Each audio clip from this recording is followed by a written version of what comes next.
I'm basically from the network background and the infra part. Right. So once I was getting into things, networking and all the other stuff, cybersecurity, basically for any organization, including manufacturing. Based on these three pillars, we Understand, in manufacturing environment, how does OT security play a role? You can throw some light for our viewers, please. That's a very good question. Let me try to answer it. It can take care of the maximum load. So what we did, instead of getting the mails directly into Electrosteel, spam and ransomware attack, virus, and With latest cyber attacks, cyber attacks, IT. okay, yeah, that is my passion and that remains. Super, absolutely wonderful talking to you, Swarup.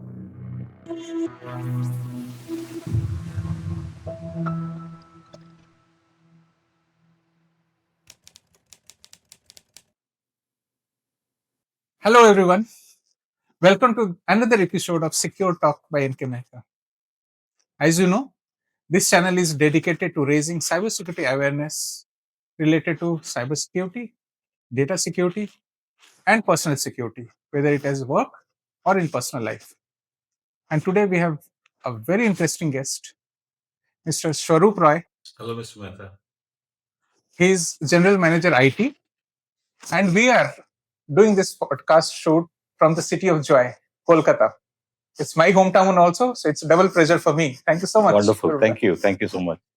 Swarup, you are in Electrosteel for 18 years. 18 years, but you have total about 32 plus years. 32 plus years. Right. When did you start the cybersecurity journey out of this 32 years? It's a long story. Exact date and time I don't remember, but somehow what happened is that, I'm basically from the network background and the infra part. Right. So once I was getting into things, networking and all the other stuff, the firewall also came into the picture. And while getting into configuration and getting the various device into the system, slowly, I got myself inclined and related towards cybersecurity, unknowingly, you can say.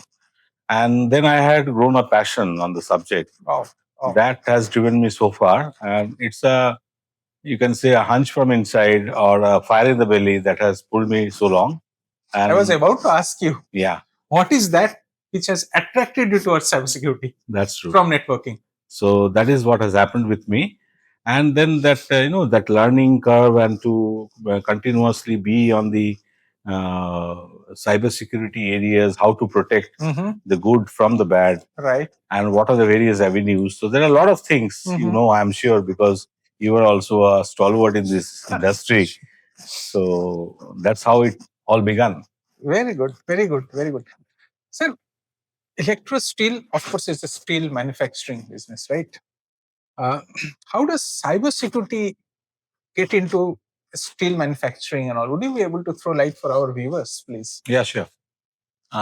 See, in cybersecurity, basically for any organization, including manufacturing, the basic principle of cybersecurity stands, that is confidentiality, Right. integrity, and availability.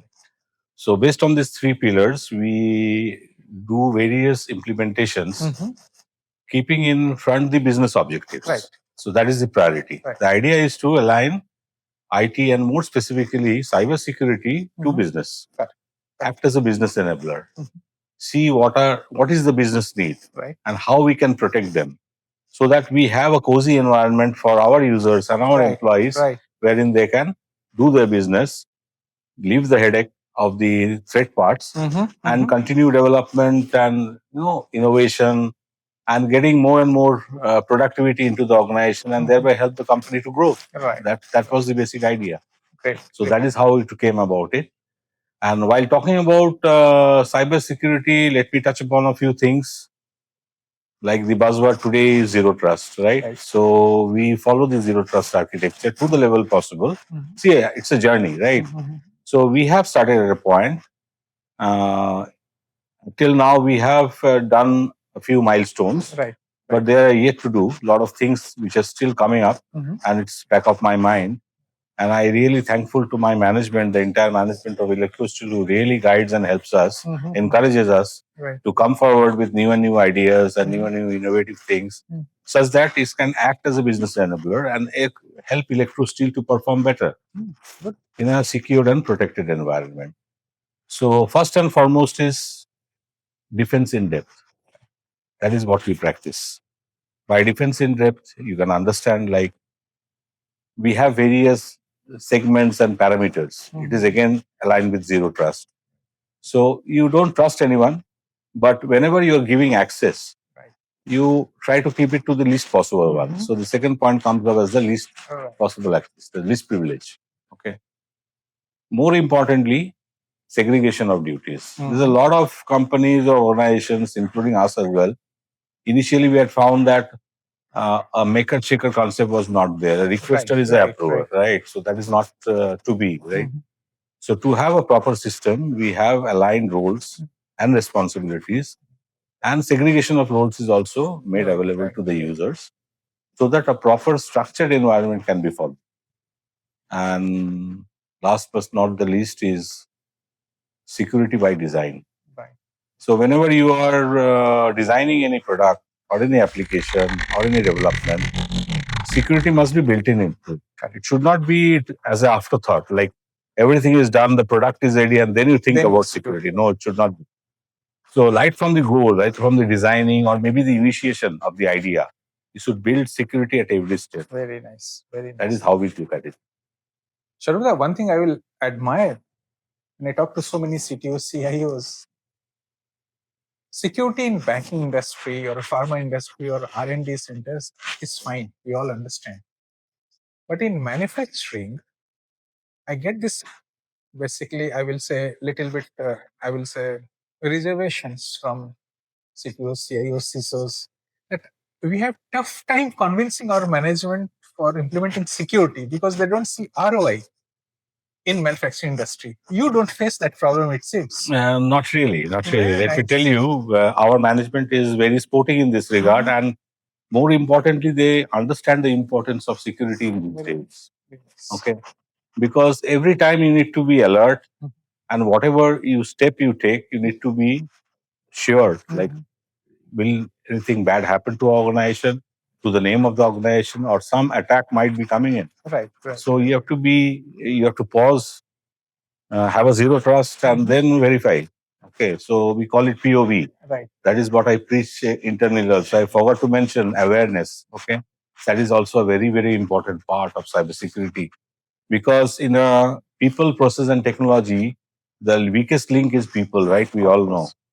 But also, if you see it from the other way around, they are the first line of defense, right? Your employees or your people. So we need to train them up with the latest security threats, the attack surfaces that are being prevailing and increasing day by day. Because whenever you are getting into a new facility, you are trying to bring some new areas in the organization, your attack surface increases. And to counter that, you need to have those countermeasures ready and prepared ahead so that there is no challenge for the business. Right. Sharupda, Yeah. OT security is picking up very fast. Absolutely. Especially in industries like healthcare. Yeah, true. I want to understand, in manufacturing environment, how does OT security play a role? If you can throw some light for our viewers, please. That's a very good question. Let me try to answer it. Okay. See, IT and OT travels on its own speed, and traditionally they were different, two different paths running parallelly. There were no integration or interconnection between IT and OT. IT was more towards technology, building up new patches, refreshing systems, and staying up to the work. But in case of OT, you have the legacy systems, the legacy protocols or the proprietary protocols which comes with the devices. And it is very difficult to, sometimes patch them. Another problem is getting a downtime in OT because the machines run 24/7, leading to production. And if you want to update or do something, you need to put a halt to production. So that leads to business loss. So a lot of challenges are there, practical challenges. But again, having said that, There are challenges, but we cannot live with challenge, right? You have to find one suitable way or suitable balance by which you can balance IT and OT. And especially with the new technologies coming in, like Industry 4.0, IIoTs, AI automations, RPA, all this stuff. The next generation is for the smart industry or smart manufacturing. Okay. If you need to move towards that, you need to again build in security into it at every phase, at everywhere, wherever is possible, whatever is possible, not to leave any system unpatched. Ensure that there is no, entry of a bad actor into the system, and they can have a sweet dwell time into the system while you are not able to address it. See, visibility. If you don't have visibility, you can't protect, right? The major challenge in OT is you don't have the visibility. So they have their own systems. And with Industry 4.0, IIoT, all these new billions of sensors and devices are coming in. We call them headless chickens. Okay. So basically, they just get something and pass it to the other. Then doesn't really matter or bother like who it is asking for and who I'm serving to. So it should be properly guided and ensure that a proper security enclosure is maintained such that whatever is required from them is given to the right person at the right time. So that is how we look at it.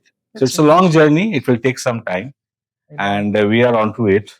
And definitely, there is one important thing I must tell you in this juncture is that you need to have specific devices like firewalls sitting between IT and OT, and each and every traffic should be monitored.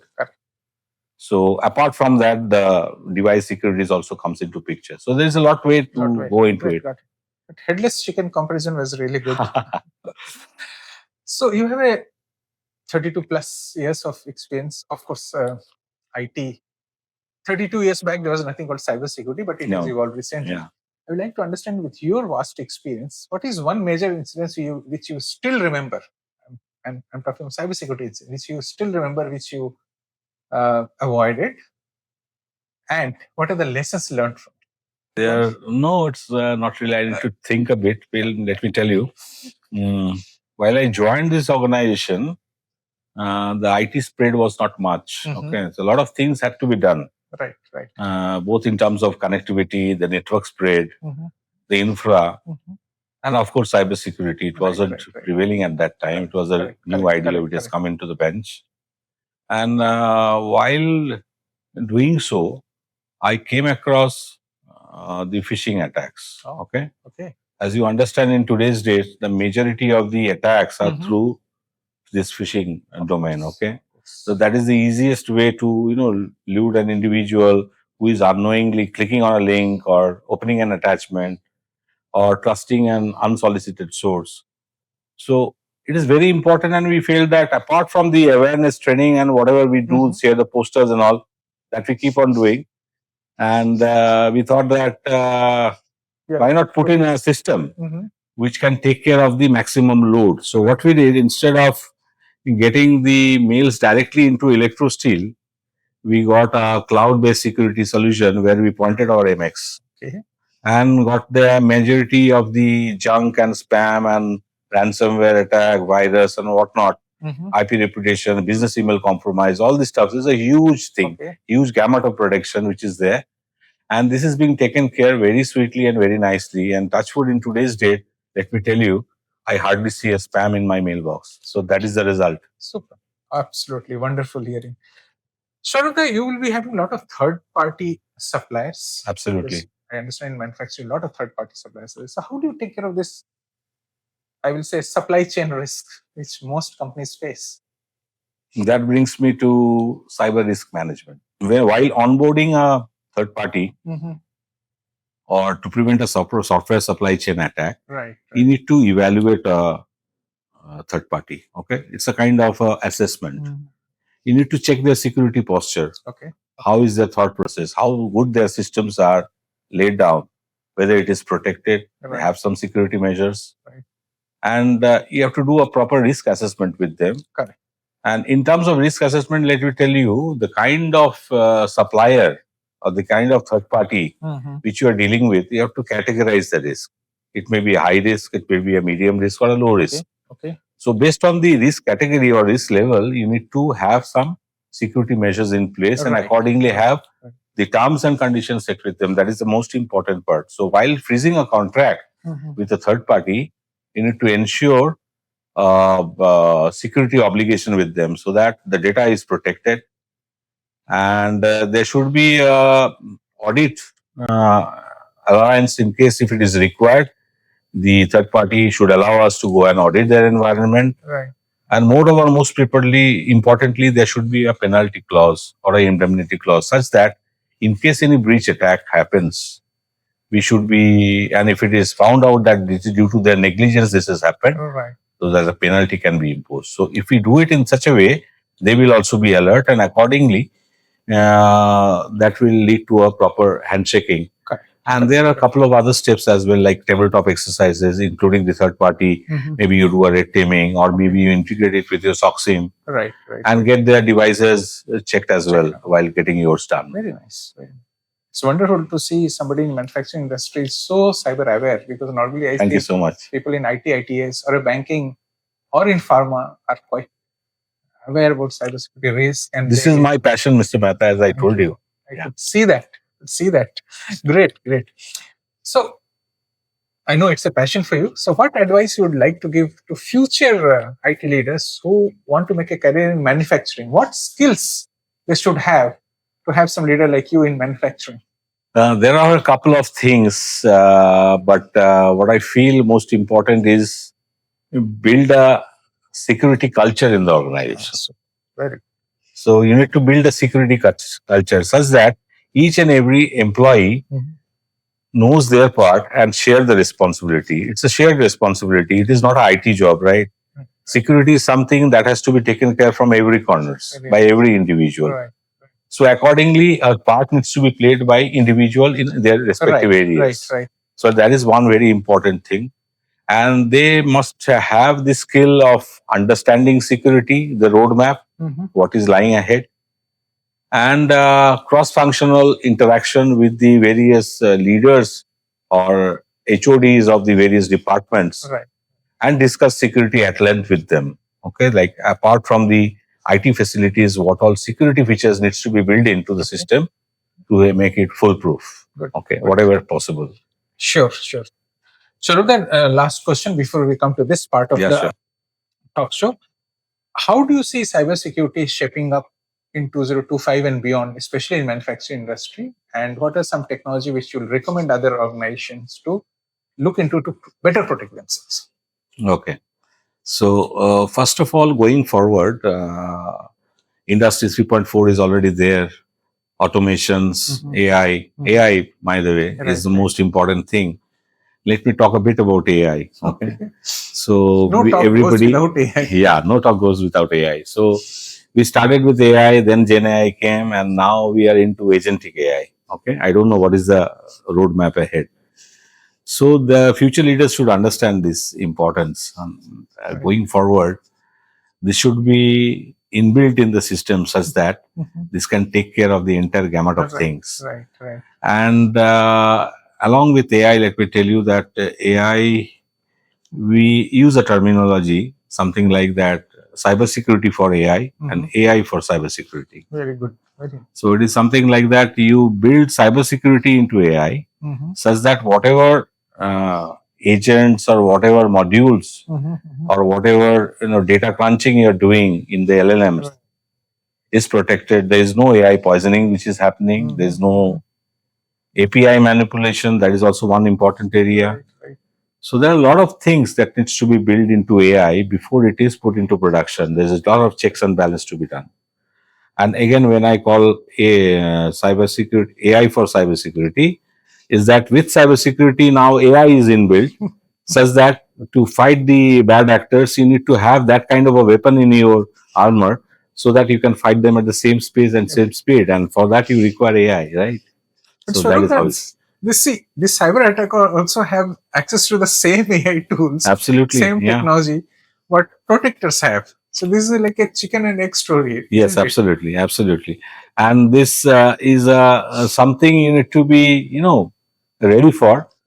I don't know who will win the battle, but even if you lose, the idea is to have a zero trust architecture or a network segmentation or micro segmentation such that even if the attack comes, it comes and falls in some gap, such that the next segment is not interrupted, so that the business can continue. And you have a proper business continuity plan laid down. Okay. Incident response, that is one more very important thing. Before an attack happens, you must question and sit with the stalwarts or maybe the people in the board and ask this question like, what if? What if something happens? So there should be a proper laid down incident response plan, and a proper drill needs to be done periodically, so that the future leaders are ready with it and accordingly they can take action whenever some mishap happens. That is the idea. Thank you, Swarup. It was wonderful talking to you. Same here. It's a we pleasure. have come to this end of this part. We'll move on to the next part where we'd like to know you a bit better. Okay. Maybe little personal details, if you don't mind. Are you okay with it? Yeah, absolutely. Thank you. So now we come to rapid fire questions. Okay. Let's see how you answer them. I'm sure audience will enjoy that. Okay. First question first. What is the first cybersecurity incident you ever handled? A difficult one, but let me tell you that I am lucky in that regard. Touch wood. I mean, that no major cyber incident has been faced or encountered till date. I haven't seen such things. Yeah. That's wonderful. That's wonderful. Not many can claim that. Your go-to source for keeping you updated with latest cyber attacks or cyber threats. Okay. So basically, see, it's a continuous process and there is a lot of study which goes into it. As I told you, this is my passion. So I keep going to the internet. I am subscribed to various blogs, blog channels, and cybersecurity newsletters. Okay. And apart from that, I follow the global threat landscape. Okay. Great. And the various security reports being published by all the big security organizations. So I go through that. Very good. And that is how I learn things. Good. One security habit which you practice daily? Zero trust. Oh, is it? Yeah. Is it? That is, you don't trust anything on the face. Okay. You verify and then you go about it. So now a little bit personal. So you trust, zero trust you practice at home also? Or that is an exception? That is an exception because that is some area which I can't comment on. And there are some situations where I need to say yes. Very good. I think we can't take over zero trust at home. Okay, absolutely. That's good. I think most of the CTOs give this feedback. Everywhere else in the world, it happens. Zero trust is happening. At home, it doesn't happen. It doesn't happen. Great. Whom you trust more, AI tools or human expertise? I have an objection on that word trust. Okay, because we just talked about zero trust. But yeah, going forward, I would say that it's a combination. You require that human expertise, and along with it, you need to have that AI skill set and these agentic AI tools, which will help them to drive better business. Right. Somewhere I read, don't let AI become the pilot. Let it be co-pilot. It's a co-pilot. Yeah, it's always a co-pilot. Super. Now that we are sitting in City of Joy, Kolkata, I can't stop myself asking this. Okay. Kolkata street food which you cannot resist. See, there are a lot, but let me tell you that while passing by, this doesn't really happen these days much with me. But even given a chance, if you ask me, the roadside fuchkas or the golgappas that you call in the other states, that is really, I mean, something which I can't lose. I think I also grew with puchkas here. And the taste of puchkas in Kolkata, we can't get in any other I think it's the best in the world, yeah. People say it's a Makkah of puchka. Calcutta is a Makkah of puchka. All the puchka wallahs in other states get training in Calcutta. In Calcutta, yeah, absolutely. Great. Any Misti? Misti konta bhalobash? Misti, I like Sandesh. Sandesh, yeah. Okay, good. No Rasgulla? No. Good. But try to avoid sugar these days. That's the problem with everyone. Yes, okay. The last question. Yeah, sure. Given another chance, would you like to be in the same role as a GM IT or a CIO, CTO, CISO? I'm combining all this role. Or you have some secret desire? I would like to look forward to a role where I have that capability to drive things.